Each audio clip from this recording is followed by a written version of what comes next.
Assalamualaikum warahmatullahi wabarakatuh. Bismillahirrahmanirrahim. Alhamdulillahirabbil alamin.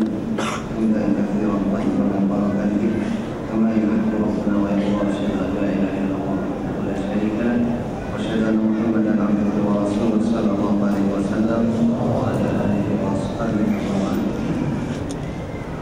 Bapak Ibu dan warga jamaah yang kami hormati, sebelumnya mungkin yang mau infak dipersilakan, yang bawa rezeki akan dimakan di sini supaya kita dapat tambahan manfaat dari khutbah yang disampaikan oleh saya tadi.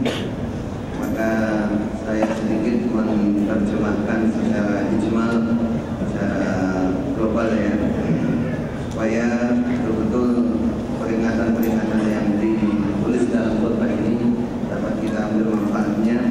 Wadzakir fa inna dzikra tanfa'ul mu'minin, supaya kita orang-orang iman ini dapat mengambil manfaat dari peringatan yang telah disampaikan tadi.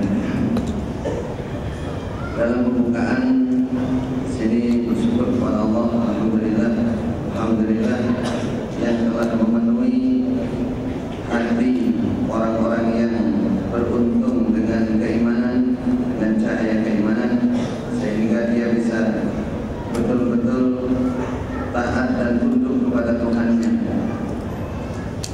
Orang tersebut setelah dipenuhi keimanan oleh Allah dalam dadanya, dia betul-betul memperbaiki keyakinannya dan amalnya dan memperbaiki keridhaan serta ibadahnya. Saya memuji kepada Allah dan bersyukur kepada Allah, dan Allah telah memberitahu bahwa orang yang bersyukur akan diberikan tambahan. Dan saya bersaksi tiada Tuhan selain Allah, dengan esanya Allah, dengan persaksian yang tablughus sahibul husna wa ziyadah, yang bisa menyampaikan seseorang yang bersaksi seperti itu kepada hal yang baik dan tambahan di surga. Dan saya juga bersaksi bahwa Nabi Muhammad adalah hamba Allah dan utusan Allah. Barangkali di sana tadi sudah disebutkan wa asyhadu anna sayyidana wa nabiyyana. Ada gaya ma'rufin.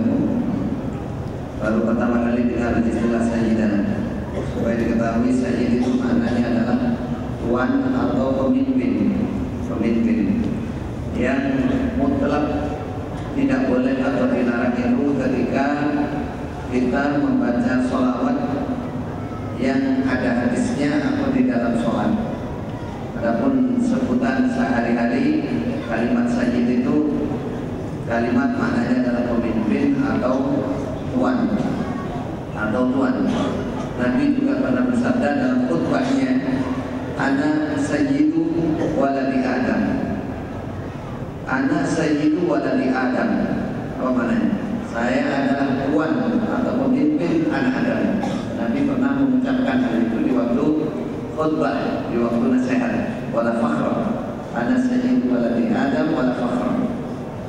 Artinya kalimat sayyid yang sampai kepada batas dilarang dan bid'ah itu apabila dibaca ketika membaca sholawat yang Allahumma sholli ala Muhammad wa ala ali Muhammad dan seterusnya. Allahumma sholli ala Muhammad kalau kita ya.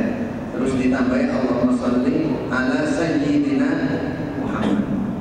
Nah, ini kalau itu membaca sunnah, membaca hadis berarti menambahi hadis. Itu yang dilarang dan itu tidak ada pun sebutan sehari-hari. Itu nggak ada masalah. Walaupun orang biasa juga kalau memang dia pemimpin tuan dalam bahasa Arab itu disebut sayyid. Seperti sekarang di Arab ya biasa orang kalau orang lainnya sayyid tahan, tuan sini silakan sayyid tuan. Dalam hadis juga Nabi pernah bersabda, salah satu pemimpin Ansor ketika dia datang dan di situ ada orang Ansor, Nabi bersabda, "Qumu li sayyidikum." Qumu li sayyidikum. Berdirilah semuanya, sambut sayyidmu datang, tuanmu datang, pemimpinmu datang. Barangkali ada yang janggal, itu perlu diketahui ya. Kemudian dalam bahasa di sini, fa ya ayyuhan nas, ila akhir ini, wahai manusia, saya berwasiat kepada kalian bertakwa kepada Allah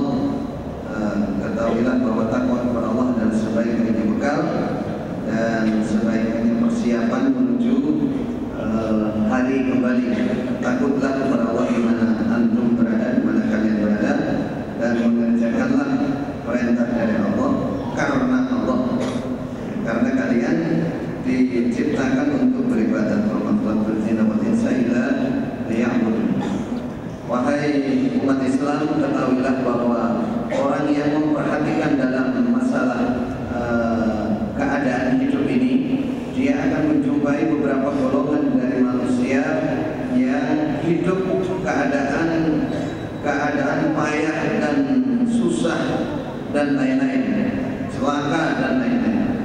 Dan mereka juga hidup dalam keadaan hati yang susah, hati yang bingung, sehingga tidak pernah tenang, nggak pernah aman, tidak pernah bisa beristirahat, seakan-akan nggak pernah mendapatkan keuntungan, sehingga hatinya terus. Sebagian manusia ada yang seperti itu. Kemudian di sisi lain, bagi orang yang memperhatikan kehidupan ini, dia juga akan melihat beberapa golongan manusia yang hidupnya tenang, hani al-aish, hidupnya tenang, anteng, atau saking antengnya tenang tidur di waktu khutbah, mulia dirinya, atau kemudian hatinya longgar dan hidupnya tenang, pakaiannya, makanannya enak dan lain-lain. Makanannya merasa enak, bukan enak ya. Jadi walaupun tidak enak, makan itu terasa enak, terasa senang bukan hidupnya. Apakah yang membedakan dua keadaan ini? Sebagian hidupnya susah, tenang, repot, sibuk, numpuk di situ. Yang sebagian hidupnya tenang, bahagia, senang, kelihatan tentrem. Apa yang membedakan antara dua kehidupan ini? Jawabannya tidak ada lain kecuali iman dan manisnya iman. Yang bisa membedakan, membuat seseorang apakah termasuk golongan pertama, apakah termasuk golongan kedua. Artinya, la qata'al iman man radiya billahi rabban wa bil islami dinan wa bi Muhammadin rasulan. Sini hadis diriwayatkan oleh Muslim dan selain Imam Muslim, Imam Ahmad juga menerangkan bahwa akan merasakan manisnya keimanan orang yang ridho dengan Allah sebagai Tuhan dan Islam sebagai agama dan Muhammad sebagai utusan. Demikian pula dalam hadis disebutkan ada 3 perkara, man kunna fihi wajada halawatal iman. Siapa yang 3 perkara ada padanya, maka akan merasakan iman, yaitu ayakun Allah wa rasuluhu, Allah dan Rasul dicintai dalam dirinya daripada orang lain, dan mencintai orang lain dengan niat karena Allah, dan benci kembali ke kekufuran setelah diselamatkan oleh Allah, sebagaimana bencinya untuk dijatuhkan ke dalam api. Ini dalam Rawahul Bukhari dan Muslim. Ketahuilah wahai saudara kalian bahwa iman mempunyai rasa yang sangat enak di atas semua rasa yang ada di dunia ini. Rasa yang enak, jadi semua yang kita rasakan enak itu kalah dengan rasa keimanan yang enak. Mantan baru pun kalah kan.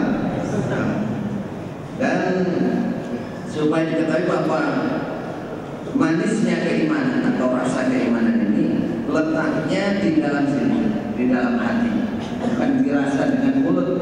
Kalau makanan ini manis apa pahit, apa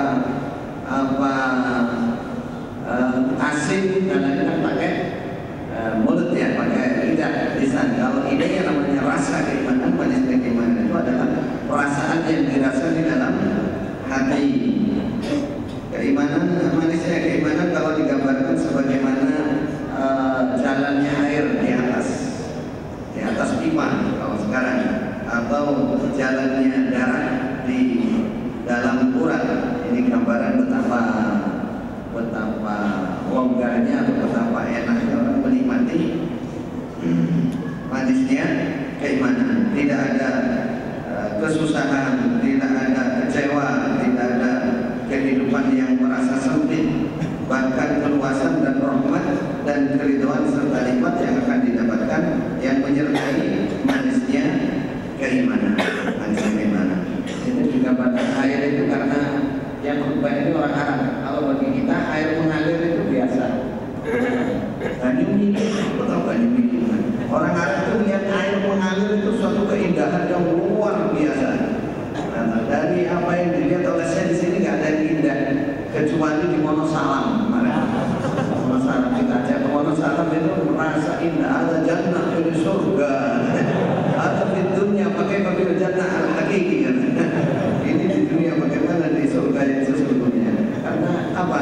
Ya hanya melihat kayu-kayu, pohon-pohon macam-macam itu banyak.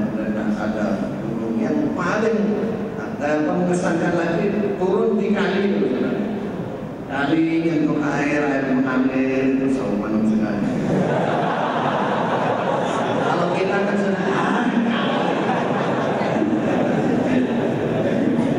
hal yang biasa ya.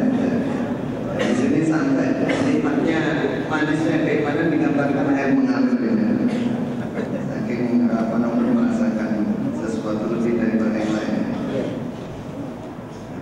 ذلك فضل الله ذلك الفضل من الله وكفى بالله عليما ذلك فضل الله يؤتيه من يشاء والله ذو الفضل العظيم.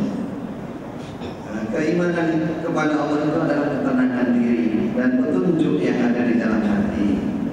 Dan keimanan adalah penerangnya orang-orang yang lewat waktu malam, ibaratnya waktu malam gelap, penerangnya adalah keimanan. Dan angan-angannya orang yang putus asa. Orang putus asa kalau dikasih keimanan, yaitu yang pas seperti yang diangankan. Dan keamanan bagi orang-orang yang takut serta pertolongan bagi para pejuang dan kabar gembira bagi orang tua dan pemberian yang berharga bagi orang yang tidak punya apa-apa. Keimanan adalah puncak dari angan-angan seseorang, cita-cita. Keimanan adalah saudara pemberani